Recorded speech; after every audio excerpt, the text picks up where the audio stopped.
नमस्कार मित्रांनो, आज आपण उच्च न्यायालय भरतीच्या लिपिक, हमाल, शिपाई या पदासाठी परीक्षेत येणारी काही प्रश्नोत्तरे घेऊन आलेलो आहोत. मित्रांनो, जर तुम्ही चॅनलवर नवीन आला असाल तर चॅनलला सबस्क्राईब करून घ्याल.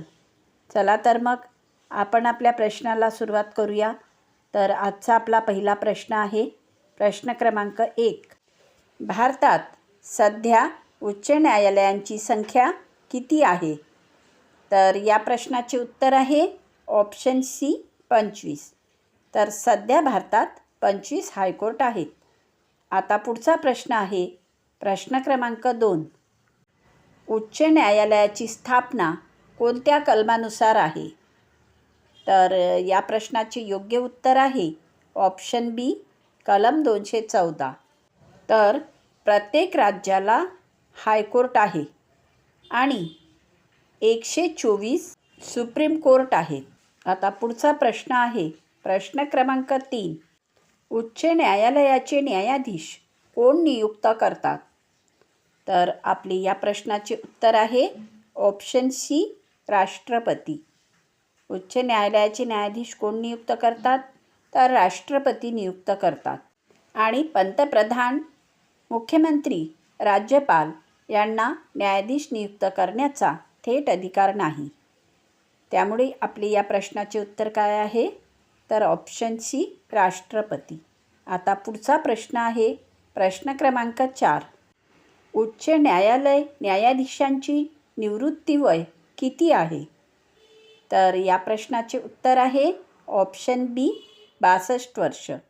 आणि सुप्रीम कोर्टाचे जे न्यायाधीश असतात त्यांची निवृत्ती वय किती असते?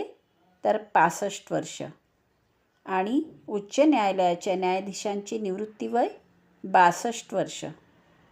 आता पुढचा प्रश्न आहे प्रश्न क्रमांक 5. उच्च न्यायालयाचा प्रमुख कोण असतो? तर या प्रश्नाचे उत्तर आहे ऑप्शन बी चीफ जस्टिस. उच्च न्यायालयाचा प्रमुख चीफ जस्टिस असतो. आता पुढचा प्रश्न घेऊया प्रश्न क्रमांक 6. बॉम्बे हायकोर्टचे मुख्य न्यायमूर्ती 2025चे कोण होते? तर उत्तर आहे ऑप्शन बी श्री चंद्रशेखर. आणि DY Chandrachud, BR Gavai, UU ललित हे सुप्रीम कोर्टाचे जज आहेत. आता पुढचा प्रश्न आहे प्रश्न क्रमांक 7. बॉम्बे हायकोर्ट मुख्यालय कुठे आहे? तर या प्रश्नाचे उत्तर आहे option C Mumbai. Bombay High Court मुख्यालय हे मुंबई इथे आहे. आणि पुणे, नागपूर, औरंगाबाद हे बेंच आहेत. आता यानंतरचा प्रश्न आहे प्रश्न क्रमांक 8. हायकोर्ट कोणत्या अधिकाराचा वापर करते? तर या प्रश्नाचे उत्तर आहे ऑप्शन डी वरील सर्व. हायकोर्ट हे वरील सर्व अधिकाराचा वापर करते. हायकोर्टाला 3ही अधिकार आहेत. त्यामुळे आपले या प्रश्नाचे उत्तर आहे ऑप्शन डी वरील सर्व. आता पुढचा प्रश्न आहे प्रश्न क्रमांक 9. व्रीट अधिकार कोणत्या कलमानुसार आहे? तर या प्रश्नाचे योग्य उत्तर आहे ऑप्शन ए 226. रीट अधिकार 226 या कलमानुसार आहे. हायकोर्ट कोणत्या प्रकारच्या खटल्यांचे अपील ऐकते? तर या प्रश्नाचे उत्तर आहे ऑप्शन डी सर्व. हायकोर्ट हे सर्व प्रकारच्या खटल्यांचे अपील ऐकते. म्हणजेच दिवाणी, फौजदारी, संविधानिक या सर्व प्रकारच्या खटल्यांचे अपील हायकोर्ट ऐकते. आता यानंतरचा प्रश्न घेऊया प्रश्न क्रमांक 11. भारतातील सर्वात मोठे हायकोर्ट कोणते? तर या प्रश्नाचे उत्तर आहे ऑप्शन बी अलाहाबाद. भारतातील सर्वात मोठे हायकोर्ट अलाहाबाद हे आहे. हायकोर्ट न्यायाधीश काढण्याची प्रक्रिया कोणती आहे?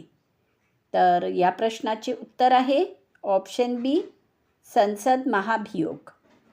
Parliament impeachment. हायकोर्ट न्यायाधीश काढण्याची प्रक्रिया संसद महाभियोग आहे. आता पुढचा प्रश्न आहे प्रश्न क्रमांक 13. हायकोर्टची स्थापना कोण करतो?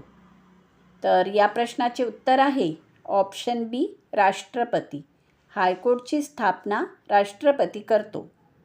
आता यानंतरचा पुढचा प्रश्न घेऊया. प्रश्न क्रमांक 14. हायकोर्ट न्यायाधीश हटवण्याची अंतिम सत्ता कोणाकडे आहे? तर या प्रश्नाचे उत्तर आहे ऑप्शन सी संसद. हायकोर्ट न्यायाधीश हटवण्याची अंतिम सत्ता संसदेकडे आहे. आता पुढचा प्रश्न घेऊया. प्रश्न क्रमांक 15. हायकोर्टचा खर्च कोणत्या कन्सोलिडेट्स फंडमधून दिला जातो? तर या प्रश्नाचे योग्य उत्तर आहे ऑप्शन बी राज्याचा. हायकोर्टचा खर्च राज्याच्या कन्सोलिडेट्स फंडमधून दिला जातो. आता पुढचा प्रश्न आहे प्रश्न क्रमांक 16. हायकोर्ट न्यायाधीशांची शपथ कोण देतो? तर या प्रश्नाचे योग्य उत्तर आहे ऑप्शन सी राज्यपाल. हायकोर्ट न्यायाधीशांची शपथ राज्यपाल देतो. आता यानंतरचा पुढील प्रश्न आहे प्रश्न क्रमांक 17. हायकोर्टला कंटेम्प्ट अवमानना अधिकार आहे का?